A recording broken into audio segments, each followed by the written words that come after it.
Shalom,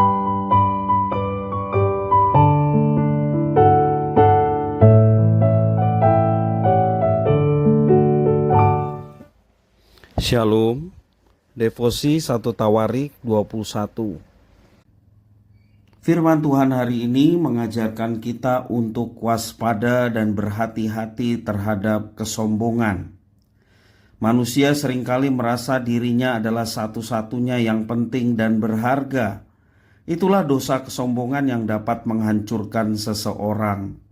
Kebanggaan diri yang berlebihan menjadi pintu masuk yang efektif bagi si jahat untuk menjatuhkan orang-orang Kristen. Demikian juga yang dialami Daud saat ia ingin mengetahui seberapa hebat kekuasaan yang dimilikinya.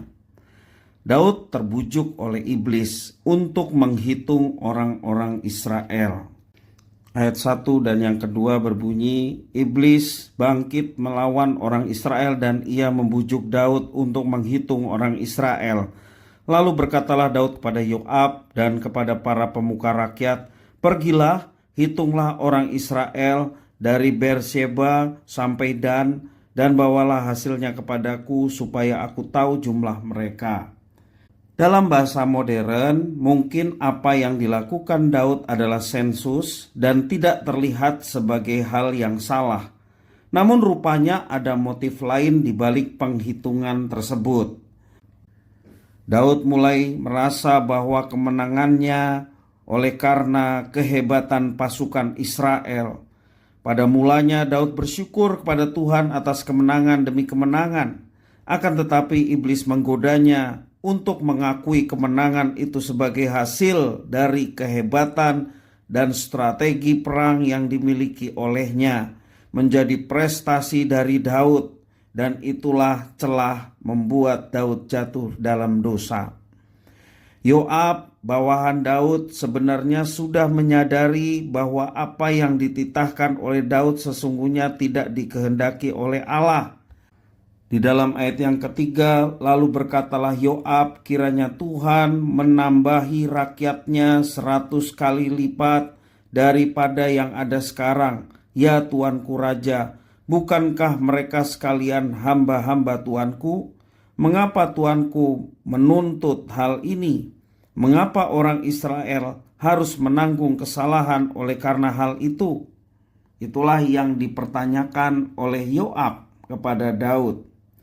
Yoab tidak sejahtera dalam menerima tugas itu, tetapi ia tetap menjalankannya.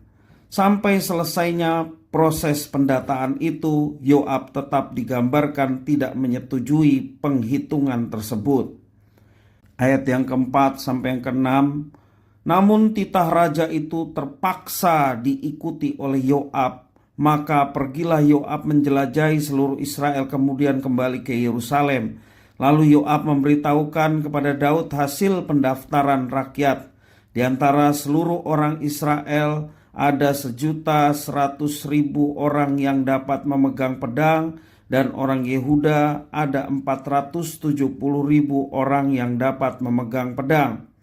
Orang Lewi dan Benyamin tidak dimasukkannya dalam pendaftaran karena titah raja itu dianggap keji oleh Yoab. Ayat yang ketujuh menjelaskan pada akhirnya Tuhan menghukum Daud dan bangsa Israel. Tetapi hal itu jahat di mata Tuhan, sebab itu dihajarnya orang Israel. Itulah yang terjadi dampak dari kesombongan Daud. Alangkah cepatnya rasa syukur Daud berubah menjadi kesombongan. Demikianlah gambaran tentang betapa rapuhnya manusia, termasuk diri kita, terhadap godaan kesombongan. Selain mengakui Tuhan sebagai sumber pertolongan, kita juga harus menyadari bahwa segala keberhasilan, capaian, prestasi dalam hidup kita adalah berkat dari Tuhan, pemberian dari Tuhan yang berkenan menyertai kita. Sadarilah adanya karya Tuhan Allah dalam hidup kita agar kita tidak mudah tergoda, apalagi terjatuh dalam dosa kesombongan. Kita harus berhati-hati dan waspada apabila tercetus pemikiran, apalagi perkataan, kalau bukan saya, semua ini tidak akan berhasil. Kalau bukan saya, pelayanan ini tidak akan bisa maju. Semua oleh karena saya. Itulah yang perlu kita hati-hati. Waspada, jangan sampai pemikiran, apalagi sampai tercetus dalam perkataan, menunjukkan kesombongan diri kita. Dalam kerapuhan kita sebagai manusia, kiranya Roh Kudus senantiasa menuntun hidup kita untuk mengakui kehadiran Tuhan dalam setiap saat dan juga mengandalkan Tuhan dalam setiap apa yang kita kerjakan.